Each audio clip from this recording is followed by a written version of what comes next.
Hi, this is Jason Major with another review of the Biblical Cinematic Universe. Today I'm talking about The Chosen Season 4, Episode 1. So, and The Chosen being a streaming series about the life of Jesus, of course, and directed and created by Dallas Jenkins. Now, in Season 4, we pick up the story where 12 disciples have been chosen, where probably the last year of the ministry of Jesus, and there's a few different storylines going on in this episode without trying to spoil things that are well obviously they're in the Bible, but the stuff that's new to the show in terms of like trying to weave in the ideas, I don't really want to spoil those ideas except to give the broad strokes. So the episode focuses on and I will spoil this part.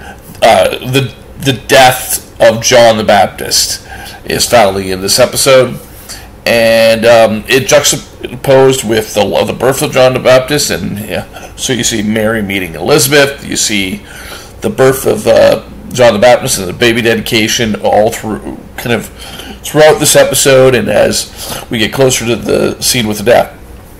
Now, in terms of new storylines that they added, you have like some of the disciples trying to sell goods to fund the ministry, and you have Thomas, who has fallen in love and he's ready to finally propose and wants to marry the girl, and so you have these kind of storylines going out in the middle. Jesus actually doesn't make much of an appearance. That's a mild spoiler, but he doesn't.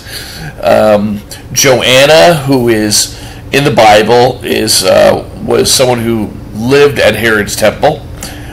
She makes a strong appearance in this episode, told from her point of view a little bit of what happens at Herod's temple.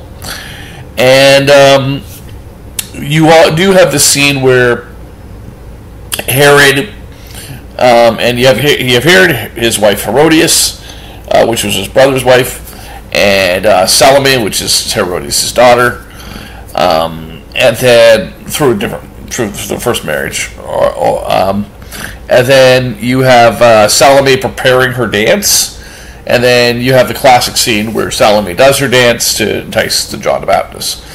What I felt was that they focused on Salome's dance, and the dance. In the biblical story, it's clear that Herodias is kind of manipulating Salome, whether willingly or unwillingly, probably willingly with Salome's participation, to kind of, because he knows that her husband Herod is lusting after Salome, which is pretty bad when you think about it, his own stepdaughter, and he doing this so that she will finally get what she wants, which is John the Baptist dead. I didn't feel that through the 4 seasons prior we had established enough with King Herod and Herodias as characters, and Salome even.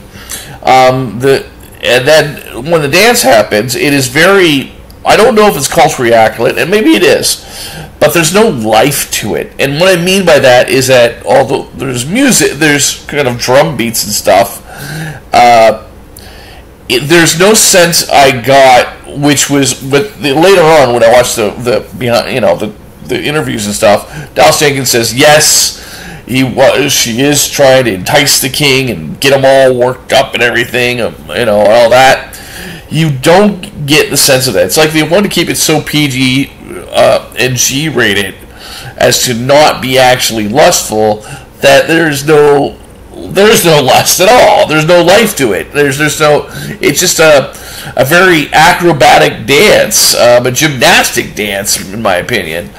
And I don't connect with the idea of Herod watching this girl and going, "Oh wow, I'm willing to do whatever you want." I don't get that. You know what I mean? Even if you were just to make it a gymnastic dance and say like he wanted her to dance for him, I don't get that. Now, my favorite Jesus movie is Jesus of Nazareth, which is 6 hours long, and in that Christopher Plummer and the way they did Herodias and Salome was to me the perfectly of like the music and everything else, and just very much just the way they did it was really well done, and it's worth checking out Jesus of Nazareth and that scene in particular in contrast. Now that said, my criticism of that and some some of the choices in terms of the additional storylines, not from because they're not biblically accurate, but because they're the pace of the story or whatever. I thought this was good. It was a good episode. It wasn't a great episode because as I said, my favorite parts were the Mary and Elizabeth scenes, which take place in the past, or the scenes that take place with John the Baptist being born, and the actual death is okay, but I would say that this is a good episode, and those who love The Chosen will probably love this episode. And I give it a 7 out of 10 as a first episode, and I think that we have some great things that are coming in the future. So that's what my review of the episode is, and I will see you later on the Biblical Cinematic Universe.